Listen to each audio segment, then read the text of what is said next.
right, Harry Douglas is here, one of my favorite co-workers at ESPN. He does Get Up, he does First Take, he does, obviously, Harry and Freddie on ESPN Radio in the afternoon. What's going on, buddy? Nothing much, man. I'm doing well. Thank you for allowing me to come on the podcast. I'm excited. I've been up since 4 a.m. this morning, but that doesn't matter because I'm always full of energy. You know that from working on shows with me. First of all, yes, I do know that you're full of energy. Second of all, the 4 a.m. wake up, and I don't want to be too inside baseball here because, first of all, there are normal jobs, not media jobs, where people wake up at 4 in the morning. So don't play a violin for us. It happens, right? But True. it never gets any easier. What's your 4 a.m. wake up strategy? When I was playing in the league, I got up very, very early. I got up at 4:30 every single day. And then for a good portion of my media career, I was getting up at 4:30, 4:45. I've tailored that back to 5:15 now. So it's just being able to get up a little bit earlier. I did the morning show on the radio show this morning, me and Freddie, along with Michelle Smallman. So that was pretty cool. That's awesome. Yeah, those are all great people. I've created content with all of them. So that's special. And also, like, we get to do cool things when we wake up at 4 in the morning. So I'm always like, all right, it sucks that I'm up at 4:05, but like, it's gonna be fine. I want to start here. So, Quarterback on Netflix premiered on Tuesday of this week. Kirk Cousins plays a huge role in it. He basically Hmm. says not a lot of reason for him to leave Minnesota. Doesn't love the idea that Michael Penix was drafted. It's something that you and I have talked about. You were sitting next to me when Michael Penix was drafted. You have so many connections to the Falcons. You love the Falcons. I just want to just July of 2025. We've had 14, 15 months to kind of ruminate on this pick. The way the Falcons have handled the quarterback position for the last 2 years has been what, Harry? For me, I thought it was perfect because of what previously had happened.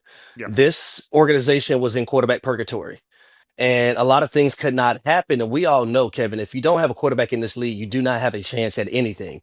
You're not going to be able to win your division. You're not going to be able to make the playoffs. You're not going to be able to contend and compete for a Super Bowl. So for the Atlanta Falcons, previous to Kirk Cousins and also Michael Penix Jr., I would say since Matt Ryan retired, they've been in quarterback purgatory. So what they thought, they were signing Kirk Cousins, right, in free agency because you needed that quarterback for the immediacy. And also Kirk in the offensive system, he's been in it for a very, very long time. So he could come in and not try to learn the offense, but teach the offense to other guys as well, right, on another level. Now, at the same time, you're going through the draft process. Raheem Morris and Terry Fontenot as the GM, and you get to work it out this quarterback by the name of Michael Penix Jr. And we also have to be remembered that a lot of this offensive coaching staff came from the Los Angeles Rams. The head coach Mm-hmm. Raheem Morris, he was there, won a Super Bowl there as a defensive coordinator. But as they're working this guy out and they're seeing his tape, a light bulb goes off in their head and like, oh, this guy kind of reminds us and throws the football like a guy by the name of Matthew Stafford. Now, the difference Mm-hmm. between Matthew Stafford and Michael Penix Jr., I would say people don't give Michael Penix Jr. credit for the athleticism that he has. And I think it's because he throws the football so damn good. But the Atlanta Falcons said, you know what, let's go ahead and sign Kirk Cousins for the now. And then we can groom Michael Penix Jr. to be a quarterback of our future. And a lot of people took issue with that, but I was on the opposite side of the spectrum because I followed the team. I've been around a lot of the guys as well too, and I knew Mm-hmm. exactly what they were doing. Did they expect Michael Penix Jr. in his rookie season to be the starting quarterback toward the tail end? No. Did they think Kirk Cousins was going to fall off? No. But in the last 5 games, when you throw one touchdown pass to 9 interceptions, you have to make a decision. You have to go to the quarterback that you drafted, Michael Penix Jr., and not allow him to just sit there, especially when you're trying to make the playoffs at this point and win the division. So I thought the Atlanta Falcons, in my opinion, I don't think they did it in the wrong way because I knew where they were coming from. No, I get that. How close do you think the Falcons are?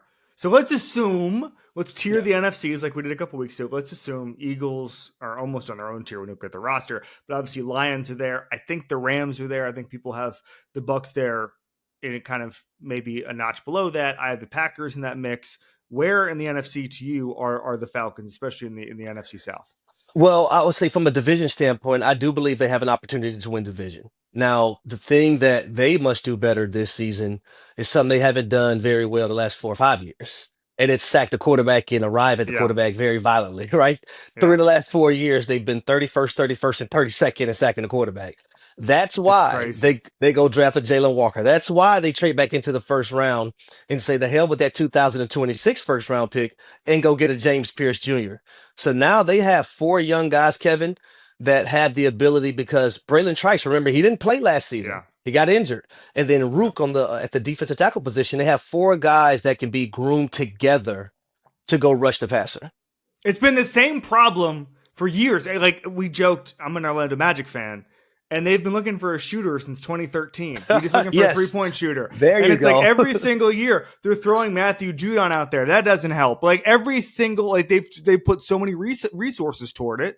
And Yep. so I think they overpaid obviously for the Pierce pick. The Pierce pick, we'll see what happens. If it solves their problems, it's not an overpay. Like that's the simplest solution to it. If they solve their problems, there's no such thing as an overpay. But if you're just throwing numbers and resources at a problem, I understand it, and I can see why you would want to do that and mortgage the 2026 first round pick to solve your problems now in a year where they think that Michael Penix is the guy. I think maybe they're a year away from that, but Terry Fontenot disagrees. I'm okay with that. I want to ask about the receiver position in general. First of all, let's big picture. The best receiver in football is who right now? I'm going with Justin Jefferson.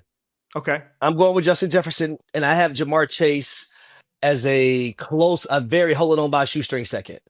And the okay, reason why I chose Justin Jefferson is because from the moment he came in, and Jamar Chase was able to do this too, but Justin Jefferson can play inside, outside, line up at the running back position, go in motion, do a lot of different things, can run every single route on the route tree, can be too short, intermediate, deep.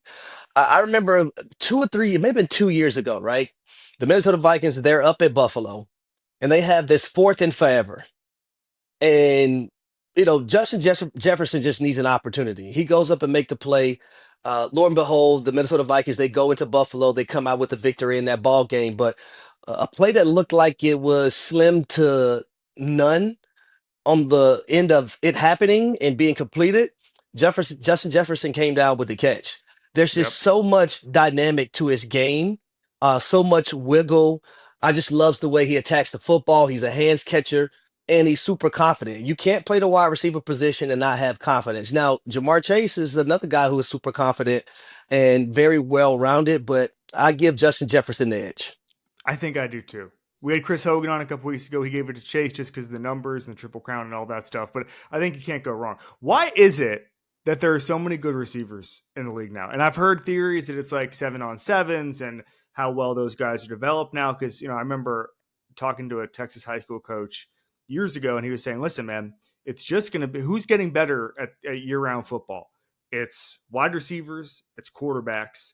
It's some man-to-man cornerbacks who are getting thousands of reps now in 7-on-7s. But I'll tell you who's not getting better. Centers, defensive tackles, maybe a little bit of coverage linebackers just because they're seeing it. But like it's when you think about the way 7-on-7s have exploded, it makes sense what positions have gotten better. So big picture, when you think about the receiver position now as opposed to when you came into the league, what has changed?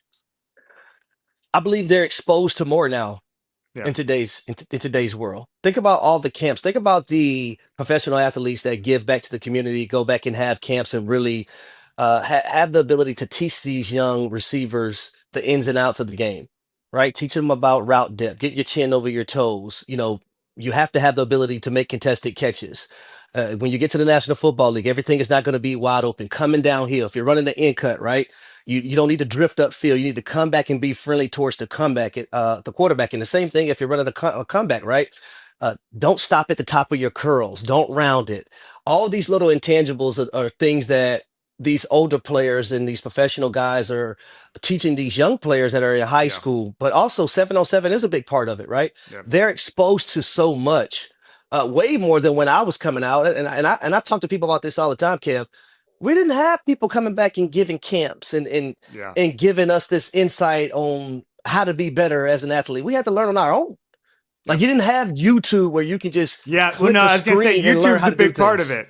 Oh yeah, Yeah. like we I didn't mean, have that growing up. it's funny. I remember somebody saying this about MMA. I thought it was really interesting, and it's true of football as well. Is like 20 years ago, you had to be a wrestler, or you had to be jujitsu, or you had to be a kickboxer, or whatever. And now these kids can go to a gym and learn that stuff. Then they can go on YouTube and learn anything else. So they are literally Yep. well rounded all the time. because they have so much access to it, which, again, 20 years ago, you only had access to the gym that you went to. And when I think about, you look at, and this is why coaches are better, I think, too, is that you used to have to go, if you wanted to learn how to run Mike Leach's offense, you had to either go be a quality control guy for Mike Leach or go meet with somebody who worked for Mike Leach. That was it. Yep. Like, it was hard to get playbooks. It was hard to get coaching clinics. It was hard to get any of that stuff.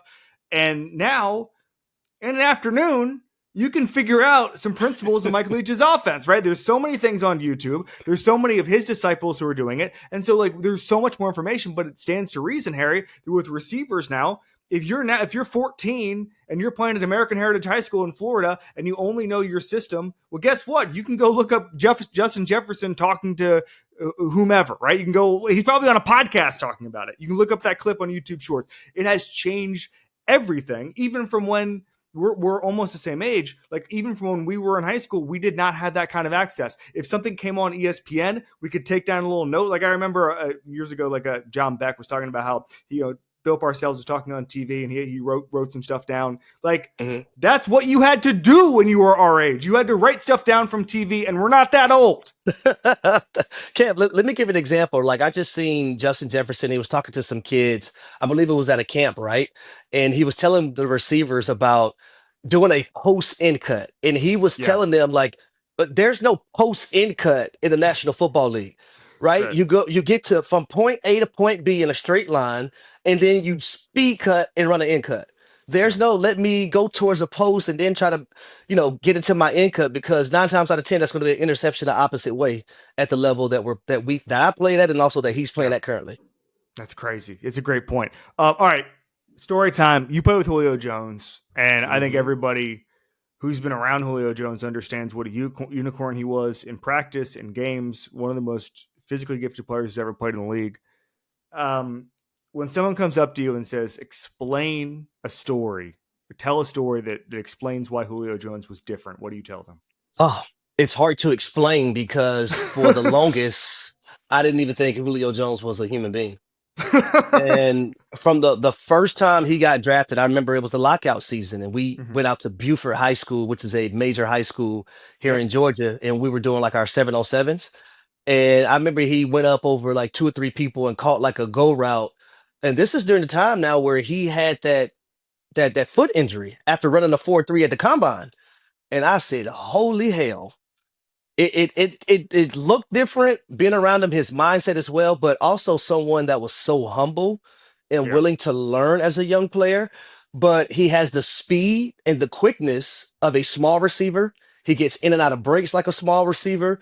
The physicality, catching the football, making contested catches, going across traffic. I hardly ever seen Julio be tackled by one person. And I've seen safeties, I've seen corners, I've seen linebackers bounce off of him.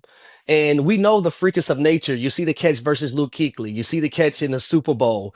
You see him go for 300 yards. Like, he's done any and everything from the wide receiver position, but he's just a freak of nature. That's my brother from another mother. I don't know if I told you this, but me, him, and Roddy White, we started a podcast called the Legacy Locker Room Podcast. I just saw that. So that's been good, being able to allow Julio to, because a lot of people haven't heard him talk or speak because he's so chill and so down to earth. But now they get an opportunity to actually hear Julio speak about what he thinks about the current NFL, when we played in that whole 9. But you talk about a freak of nature.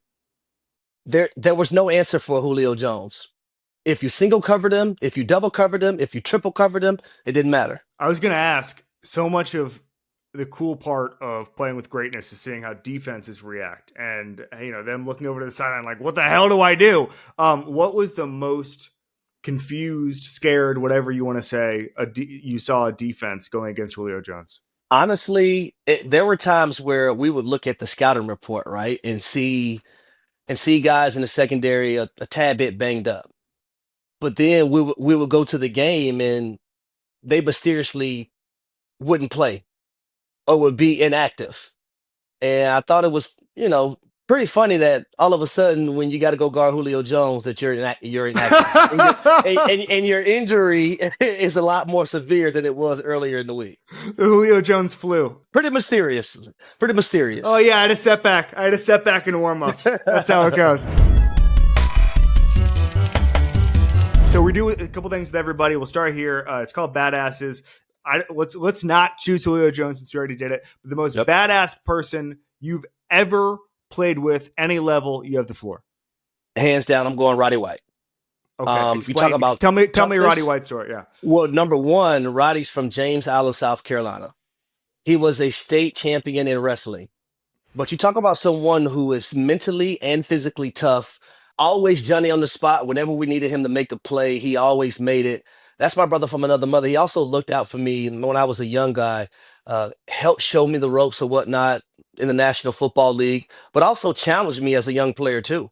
There were times where, if I was messing up, he wasn't shy about letting me know. And he didn't shy away from me giving him feedback as well, too. But he was the ultimate pro, man. He was a guy that always got it done. I love watching him and Julio together, but he was our guy. If we needed to play, we needed a first down, we needed a big catch in crunch time. Yeah. Roddy White was the guy that we were going to. Yeah, no, it makes total sense. And that Falcons core was really, really cool to watch. And he had no problem, jacking you up and putting those paws on you too. No, oh yeah, he did. All right, one rep back. You get to redo any play from your career. What are you redoing? Oh, easy. I'm going 2012 NFC Championship game. Mm-hmm. I had a play in that game, right, where it was one of my favorite plays. It was zero return wheel, and I had Carlos Rogers guard me in the slot, and I knew the ball was coming to me based on the coverage. It was 3rd and 2, 3rd and 3. Man coverage across the board, threw him down on the ground, and I know the ball was coming to me. This is the fourth quarter now, Kevin. The fourth quarter, game's on the line. And I know the ball's in the air, and I know it's coming to me, but I take these little eyes of mine, and I look up, and all I see is those bright lights that you see right here in my little home studio. Yep. And I can't see the football.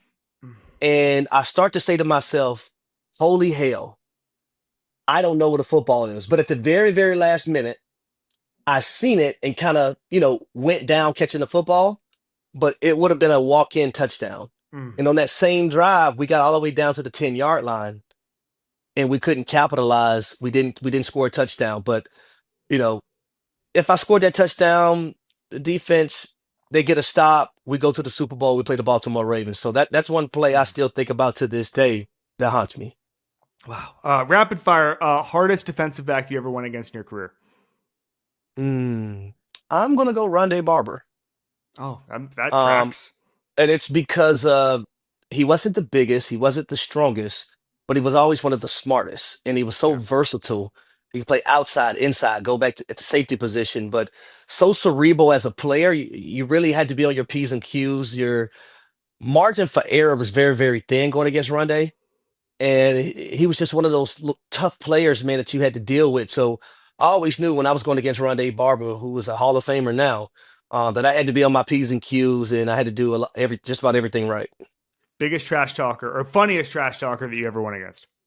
That I ever went against? Or anybody on the defense. Doesn't have to be lined up across from you. Well, I would say this. The funniest guy I think I played with was Asante Samuel. And Asante Samuel talked a lot of trash, but that was one of my favorite teammates all time. He just went off on the Dolphins like yesterday. I don't know if you saw that. Yes, he did. Yeah. He's still talking trash. But what was so unique about our receiver room is that it was me, Roddy White, Julio Jones. But in our secondary, we had Asante Samuel, Dante Robinson, and Brent Grimes. Yeah. So it was literally iron sharpening iron. And what we loved about Asante when he came in, he didn't limit the trash talk to anybody. He would talk trash to all of us. He would talk trash to Matt Ryan. He would talk trash to the offensive coordinator. And it was just so funny. But also, like, he would start off practice every day, question of the day. And we didn't know what the hell was going to come out of Asante's mouth, but we loved everything that was coming out of Asante's mouth. Oh, my gosh. And it was hilarious. It got so hilarious, Kevin, that when we used to win football games and Sant made a big play, we used to try to hurry up and shower so we can go watch him be interviewed because we knew it was going to be gold. Oh, yeah. It was class. It was always a classic. It was always gold. It really was. That's amazing. All right, last thing for you, the Rock Bottom Theater. Worst game you were ever a part of. We get some great stories on this because everyone's got the story of being on the sidelines and going, man, just get me the hell out of here. What are you going with? Worst game as a Oh, team, as a player, it doesn't matter. Just like this is easy though. yeah, go ahead. This is easy. I was with the Tennessee Titans, and it's when Deshaun Watson had became the starting quarterback for the Houston Okay. Texans, and we're down there in Houston playing, and I guess they decided that week they were going to go back to doing things that Deshaun did at Clemson, Yep. and our defense had no answer for it, and I believe they hung like 50 points up on us, Oh. and it was one of those things like we let's just get the hell out of here. It's one of those days. Oh yeah, it was one of those days, Kev.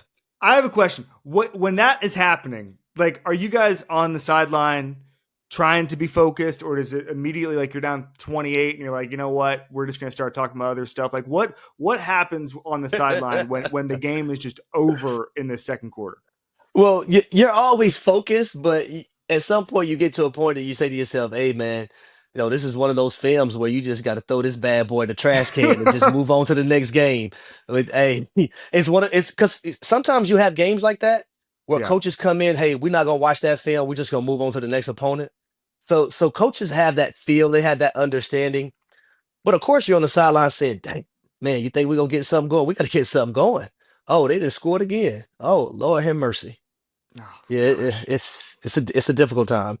Not good. All right, Harry Douglas, thanks so much for joining us. Obviously, Freddie and Harry, obviously the morning shows on ESPN. To do podcasts with Roddy White and Julio Jones sounds amazing. Thank you, buddy. No, thank you, Kev.